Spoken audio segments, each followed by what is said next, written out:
One of the best ways to make money on Upwork is to be the first person to respond to any job post in your niche. And in this video, I want to show you how to get notified every time something is posted in a niche that you're familiar with so that you can get in there and be the first person to reply. So first of all, you're going to want to build a really good search filter in Upwork, and you're going to create that as a saved search, which if you don't already know to do, I'm going to show you right now. And I'm also going to show you some advanced search features that you might not be aware even exist. So let's try this out. If you click on advanced search, you get this box up and you can do stuff like check for all of these words, any of these words, exclude words, title search, all that stuff. Now, if you try it out, you'll see that there's actually syntax that you can type in to do this. And you can actually combine this syntax and use parentheses to build really complex queries. And you can build something that is really custom. Because oftentimes people will use certain keywords, but they're talking about a completely different vertical or industry, and it's not really up your alley. So let's try looking for Zapier in the title, and let's see what we can find. Okay, so see that Upwork adds title and then parentheses and then the word. So you can combine this with other criteria and you can say, well, it needs to say Zapier and it needs to say automation. That doesn't really make sense logically because Zapier is automation, but whatever. Okay, we've built our query. We can do other stuff like combine these in parentheses and then say, or something else. I think this works. Let's try that out. Yeah, so either Zapier is in the title with automation or it says Kajabi. So you can build really complex queries this way. Now let's check if we want to have US only. I often turn it off if I have a limited enough search because honestly, it doesn't really matter what country. I really care about the job type in terms of pricing and in terms of the budget. So let's put in a couple more filters here. I'm only looking for jobs that are a minimum of 80 an hour or at least 2,000 fixed price. Okay. So now we filter down this to exactly what we want. You can do other stuff like entry level, intermediate, expert. Just a quick tip. This doesn't matter. It doesn't mean anything to people.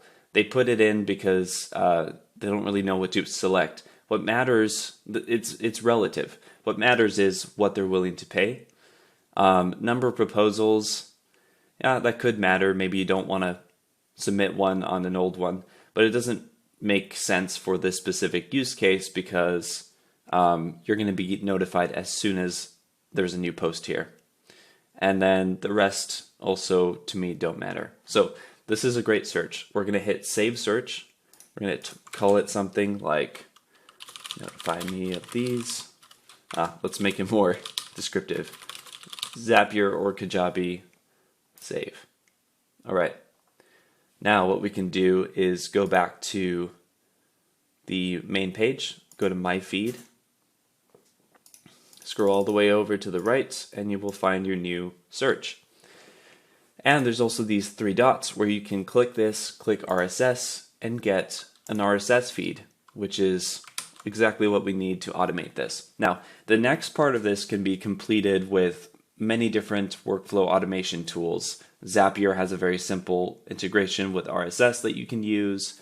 I'm going to use N8N to show you how to do that in an open source tool that costs $5 a month. So I'm going to show you how to do it in both. Zapier is super simple. You're just going to go into Zapier. You're going to set up RSS by Zapier. And the trigger event is new item in feed or new item in multiple feeds. So if you have multiple saved searches, you can put that in there. And then hit continue, put in your URL. You don't need a username or password. And then the trigger here is either a different URL or UID that works. Different content, so it's actually looking through the content or anything that's different. In this case, it will work to just say smart. Okay, hit continue. Now you have the raw data from a test. Okay, that seems to be working. And you can add in Slack notification or whatever you want. So that's super simple to set up. Now, I don't like using Zapier because it is really expensive. And I end up not doing certain automations just because I know it's not worth the money to pay for those steps. And this can get pretty expensive pretty quickly if you are monitoring a lot of job posts all the time. So how to do it in N8N. N8N is a workflow automation tool that's open source, and it has some setup required, but I am paying $5 a month to run my business off of this tool instead of Zapier. And it requires more effort for most things, but it's pretty cool what it can accomplish as well. One thing that Zapier is not doing is it doesn't have a way to get multiple items from this feed. So if that's something you're interested in doing, like only sending yourself a update with 5 or more items, you can do that in N8N. So there's a lot more flexibility. Okay, so the first thing that we add is a cron, which means basically scheduling this to run by itself. So I have it set to run every minute. Then you add an RSS feed item, you put in the URL here. The next step is to add a little bit of JavaScript. And what this does is it basically checks the last time that this workflow ran successfully. And the whole idea here is you don't want to output the entire feed every time. You only want to output one item or whatever is new since the last time you ran this workflow. So I'll get the code to you in the description of this video, and you can copy this in. You don't need to worry about it right now. But static data is a really cool feature that N8N has, which allows you to save information about the workflow outside of the workflow run. So every time it runs, it's actually saving information that you can access next time, which is a really cool feature Zapier doesn't have. Okay, so you got that function, and then this checks to see if the date on the top item, or if the date on the item that you're looking at right now in the RSS feed, if it's greater than the date that this last ran, to see if it's new, basically. If that's true, then you're going to write the new date because you just ran it again, and you're going to send a message to Slack. Now, to send a message to Slack, you need to set up your authentication with Slack through N8N. The one other downside of open source tools or N8N is that it's self-hosted, so the authentication is, you have to create it new every time.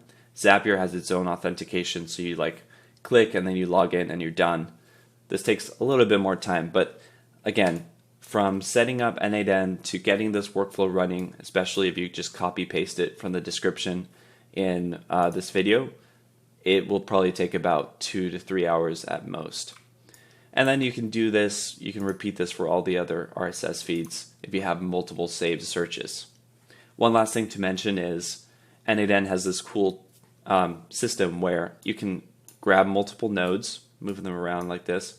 You can grab them all and you can copy, like literally hit Control-C and then paste them, and it comes out as JSON. And what's amazing is if you copy that and put it somewhere else, it pastes in that information. So you can actually copy this entire workflow from the description of my video and paste it into your N8N instance, and all you need to do is adjust the authentication and a couple details with the RSS feed. So that makes it really simple to share information from person to person. All right, I hope this helped you out. I hope this will help you get more jobs on Upwork. And trust me, I make a living completely off Upwork, so it's very worth it to try to set this up, especially if you have a niche that doesn't have frequent jobs and you want to be on top of it. All right, hope this helps you out.